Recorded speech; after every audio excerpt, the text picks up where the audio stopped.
ہیں 14 مقطعات حروف مبارکہ، 29 سورتوں کا یہ جاہو جلال ہے۔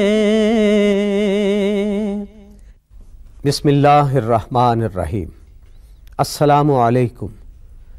میزبان سید ناظر کاظمی حروف مقطعات کے سلسلے کا پروگرام حروف مبارکہ لے کر آپ کی خدمت میں حاضر ہے۔ ناظرین، آج کا پروگرام سورہ القصص سے متعلق ہے۔ یہ سورہ مبارکہ نبی کریم صلی اللہ علیہ وآلہ وسلم پر مکہ مکرمہ میں نازل ہوئی، اور یہ وہ وقت ہے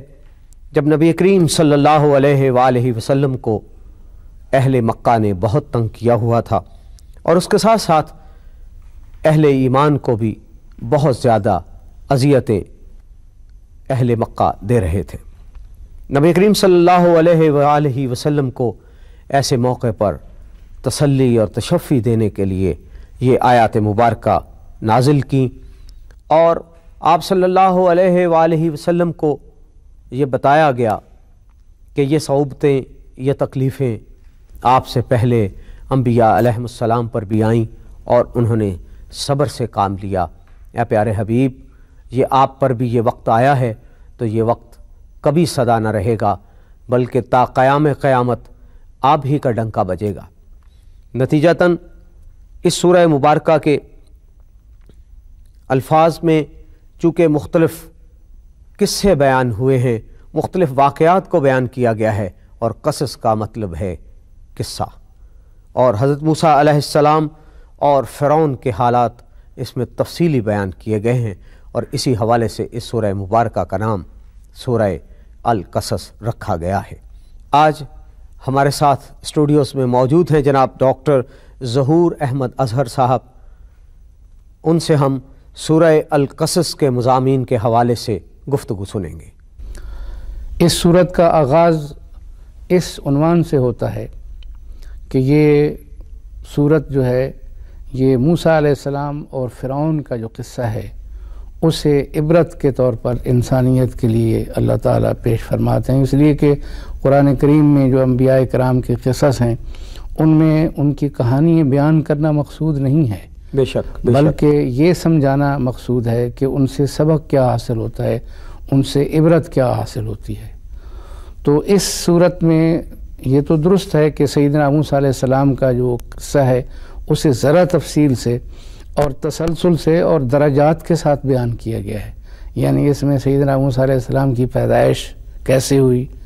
اور پھر ان کی جو ہے کس طریقے سے حفاظت ہوئی، اور فرعون کے محل میں وہ کس طرح پہنچے۔ اللہ تعالیٰ جو ہے وہ انتظام فرمانے والے ہیں، اللہ کا ایک قانون ہے، قدرت کا ایک اپنا قانون ہے، انسانوں کا اپنا قانون ہے۔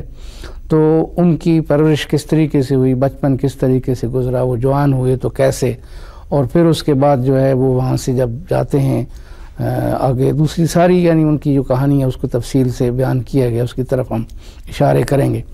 لیکن جیسا کہ میں نے عرض کیا ہے کہ اس کا جو نقطۂ آغاز ہے وہ اس بات سے ہوتا ہے کہ فرعون جو ہے اس نے روئے زمین پر سرکشی دکھائی، اور جو غریب اور کمزور لوگ تھے انہیں وہ ستاتا تھا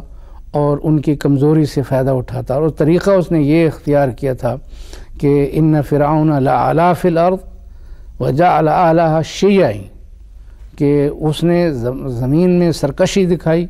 اور جو لوگ تھے ان کو تقسیم کر دیا، یعنی گروہوں میں بانٹ دیا۔ وہ جو کہتے ہیں نا کہ فرق و تصد، یعنی ان کو تقسیم کرو اور ان پر حکومت کرو، تو یہ پرانی بیماری ہے حکمرانوں کی۔ تو فرعون کا بھی یہی طریقہ تھا کہ اس نے اپنی رعایا کے 2 گروہ بنا دیے تھے، بنی اسرائیل اور قبطی۔ تو بنی اسرائیل جو ہیں ان کو ستایا جاتا تھا، اور ان کو جو ہے اذیتیں دی جاتی تھیں، ان سے کام لیا جاتا تھا، اور اس کے مقابلے میں اس کی اپنی جو قوم تھی جن کو کاپٹ یا قبطی کہتے تھے ان کو ان کے اوپر جو ہے مقرر کیا تھا فرعون نے کہ ان سے کام لیں۔ تو یہ طریقہ جو ہے فرعون کا یہ انسانوں کو آپس میں لڑا کر کے اور ایک دوسرے کے اوپر جو ہے وہ حاکم اور محکوم بنا کر کے اور خود تماشا دیکھنا اور حکمرانی کرنا جو ہے یہ اللہ تعالیٰ نے شروع میں یہ فرمایا ہے۔ اور اس میں مقصود یہ ہے کہ مکے والے جو ہیں ابو جہل اور جس کو کہ فرعون قریش کہا جاتا ہے، تو ان لوگوں کو سمجھانا مقصود ہے کہ دنیا میں تم سے بھی بڑے طاقتور گزرے ہیں اور آتے رہیں گے، اس لیے یہ سوچنا اور یہ سمجھنا کہ مسلمان اس وقت کمزور ہیں اور یہ کمزور ہی رہیں گے، یہ نہیں، کیونکہ اسی صورت میں اللہ تعالیٰ یہ فرماتے ہیں کہ وَنُرِيدُ أَن نَّمُنَّ عَلَى الَّذِينَ اسْتُضْعِفُوا فِي الْأَرْضِ، کہ ہم یہ کرتے ہیں، ہمارا ایک نظام ہے کہ جو کمزور ہیں زمین میں انہیں پھر ہم اٹھاتے ہیں اور ان کو پھر جو ہے طاقت دیتے ہیں، حکمرانی دیتے ہیں، اور وہ ان کے اوپر جو ظلم کرنے والے ظالم ہوتے ہیں وہ ان کے زیر ہو جاتے ہیں، ماتحت ہو جاتے ہیں، اور ان کو ان کے کیے کا جو ہے وہ بدلہ ملتا ہے۔ تو یہ دنیا کا جو نظام ہے یہ عدل اور انصاف پر چلتا رہے تب تو ٹھیک ہے، لیکن جب ظلم جو ہے ہوتا ہے اور انتہا کو پہنچتا ہے تو پھر اللہ کا جو ہے عدل وہ جوش میں آتا ہے، اور اللہ تعالیٰ جو ہے ایک کمزور قوم کو، کمزور افراد کو اٹھا دیتا ہے۔ تو جیسا میں عرض کر رہا تھا کہ موسیٰ علیہ السلام کا جو قصہ ہے اس کو یہاں بڑی تفصیل سے بیان کیا گیا ہے کہ وہ کس طریقے سے پیدا ہوئے، کیونکہ فرعون نے یہ کہہ دیا تھا کہ بنو اسرائیل کا کوئی جو میل بچہ ہے، مذکر جو ہے، اس کو نہیں چھوڑا جائے گا، زندہ پیدا ہوتے ہی مار دیا جائے۔ کہا یہ جاتا ہے، تورات میں بھی یہ لکھا ہے اور ہماری جو اسلامی لٹریچر میں بھی، کہ جو دائیاں تھیں انہیں یہ کہہ دیا گیا تھا کہ تم نے کوئی بات چھپانی نہیں ہے، اور جو تم میں سے بچہ جو ہے بنی اسرائیل کا لڑکا جو ہے جو پیدا ہوگا اس کو مار دے گی، اسے انعام دیا جائے گا۔ تو لیکن موسیٰ علیہ السلام کی جو دائی تھی اس نے نہیں ایسے کیا اور موسیٰ علیہ السلام بچ گئے۔ اللہ تعالیٰ نے ان کو جو ہے جو بنی اسرائیل کی قیادت کے لیے اور فرعون کے خلاف جو ہے دنیا میں انقلاب برپا کرنے کے لیے کمزور جو ہیں کس طریقے سے اٹھتے ہیں اور طاقتوروں کا تختہ کس طرح الٹا جاتا ہے، یہ اس نظام میں اور اس صورت میں یہ نظام سمجھایا گیا ہے۔ اس کے بعد حضرت موسیٰ علیہ السلام جو ہیں وہ جب جوان ہو جاتے ہیں تو اس وقت ایک واقعہ پیش آتا ہے اور اس کا ذکر ہے اسی صورت میں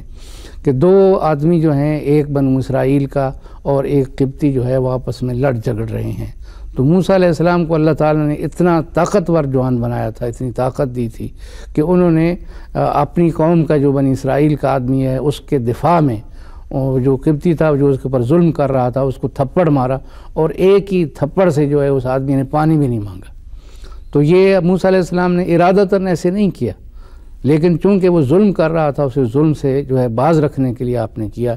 تو جب ایسے ہو گیا تو موسیٰ علیہ السلام نے اللہ تعالیٰ سے جو ہے مغفرت چاہی کہ میں نے یہ جو خطاً قتل کیا ہے، میرا ارادہ نہیں تھا قتل کرنے کا، تو اللہ تعالیٰ معاف فرمانے والے ہیں۔ اس کے بعد پھر موسیٰ علیہ السلام جو ہیں وہ وہاں سے نکلتے ہیں اور مدین کی طرف جاتے ہیں، اور مدین میں حضرت شعیب علیہ السلام تھے، ان کی بیٹیاں تھیں، ان کی کہانی جو ہے اس کو بڑی تفصیل کے ساتھ بیان کیا گیا ہے۔ اس میں ایک نقطہ یہ ہے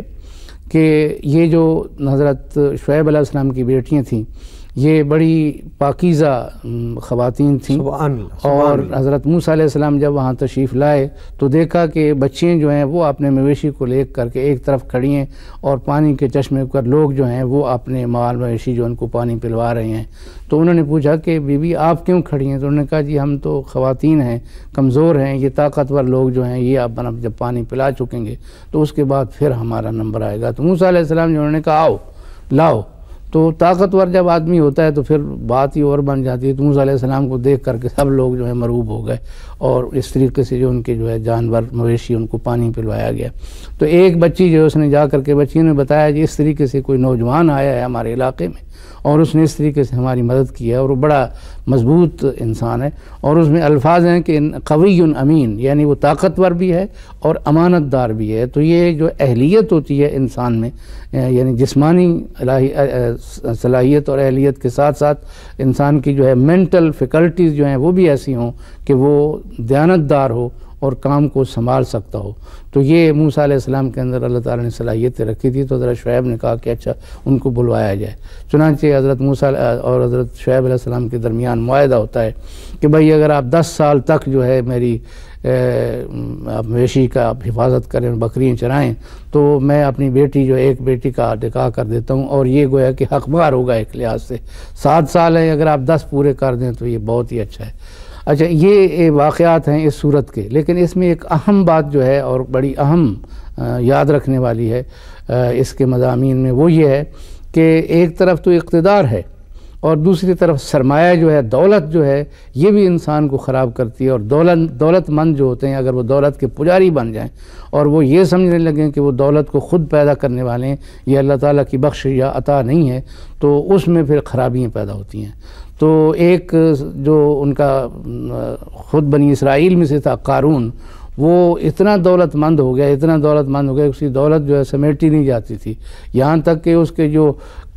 کے جو خزانے تھے اور اس کے جو سٹور تھے ان کی چابیاں جو ہیں وہ بھی نہیں اٹھائی جا سکتی تھی، اتنی جو ہے زیادہ اس کے پاس دولت ہو گئی تھی. تو اپنی اس دولت پر اس کو گھمنڈ تھا اور بڑا مغرور ہو گیا کہ یہ جو کچھ میں نے کیا ہے اپنے ہاتھ سے کیا ہے اور میری طاقت ہے اور میری صلاحیت ہے، میری ذہانت ہے. اور یہ انسان کی بربادی کا آغاز ہوتا ہے جب انسان اپنے آپ سے باہر ہو جاتا ہے، خواہ وہ اقتدار پر ہو فرعون کی طرح تب تباہ ہوتا ہے، اور قارون کی طرح اگر پیسہ اور پیسے میں بھی اگر انسان اپنے آپ کو بھول جائے، آپ سے باہر ہو جائے تو وہ بھی تباہ اور برباد ہو جاتا ہے. تو دونوں کی تباہی کا جو ہے سبق یہ ملتا ہے کہ اللہ تعالیٰ کی اس سرزمین پر کوئی آدمی اگر برسر اقتدار ہے تو وہ اس کو اللہ کی امانت سمجھے اور وہ یہ سمجھے کہ وہ اللہ کا نمائندہ ہے، اللہ کی مخلوق میں اس نے انصاف قائم کرنا ہے. اس سورہ مبارکہ میں آنے والی کسی ایک دعا پر بھی آپ اپنا اظہار خیال فرمائیں. جی بہت اچھی آپ نے متوجہ کیا ایک مسئلے کی طرف کہ اس صورت میں دعا جو ہے وہ بھی سیدنا موسیٰ علیہ السلام کی زبانی ہے. اور وہ اس موقع پر ہے کہ جب انہوں نے ایک بنی اسرائیلی پر حملہ کرنے والے قبطی کو تھپڑ مارا تھا اور مر گیا تھا. تو اسی وقت جو ہے موسیٰ علیہ السلام کو ندامت ہوئی، اور اس وقت اگرچہ وہ نبی نہیں تھے لیکن اللہ تعالیٰ کے جو نبی ہوتے ہیں وہ نبوت سے پہلے بھی پاکیزہ ہوتے ہیں، معصوم ہوتے ہیں اور بعد میں بھی. اس لیے انہیں یہ احساس تھا کہ میں اگرچہ اس آدمی کو مارنا نہیں چاہتا تھا اور خطاً جو ہے یہ ہوا ہے، لیکن پھر بھی میری غلطی ہے، اس میں نے اپنی طاقت کا غلط استعمال کیا ہے. جسمانی طاقت جو ہے یہ بھی اللہ کی امانت ہوتی ہے. تو موسیٰ علیہ السلام فوری طور پر پشیمان ہوتے ہیں اور یہ فرماتے قال رب انی ظلمت نفسی فاغفر لی، اے میرے مولا مجھ سے اپنے آپ پر بہت بڑا ظلم ہو گیا ہے کہ میں نے ایک آدمی کو تھپڑ مارا، میری نیت نہیں تھی مارنے قتل کرنے کی لیکن وہ مر گیا ہے، تو یہ گویا کہ میں نے اپنے آپ پر جو ہے ظلم کیا ہے، اس لیے مجھے بخش دے. فغفر لہ، اللہ تعالیٰ کے اس آیت میں جو ہے یہ الفاظ ہیں کہ اللہ تعالیٰ نے موسیٰ علیہ السلام کو معاف فرما دیا. سبحان اللہ. وَإِنَّهُ هُوَ الْغَفُورُ الرَّحِيمُ، اللہ تعالیٰ جو ہے وہ بخشنے والے ہیں. جناب ڈاکٹر ظہور احمد اظہر صاحب، آپ کا بہت شکریہ کہ آپ ہمارے اسٹوڈیوز میں تشریف لائے اور آپ نے سورہ القصص سے متعلق ہمیں مختلف مضامین سے آگاہ کیا. ناظرین، اس کے ساتھ ہی ہمارے آج کے پروگرام حروف مبارکہ کا وقت اب اپنے اختتام کو پہنچتا ہے. کل انشاءاللہ العزیز دوبارہ حاضر ہوں گے. اجازت دیجیے. والسلام علیکم ورحمۃ اللہ. قرآن کا حسن ذات حروف مبارکہ ہیں 14 مقطعات حروف مبارکہ، 29 صورتوں کا یہ جاہو جلال ہے.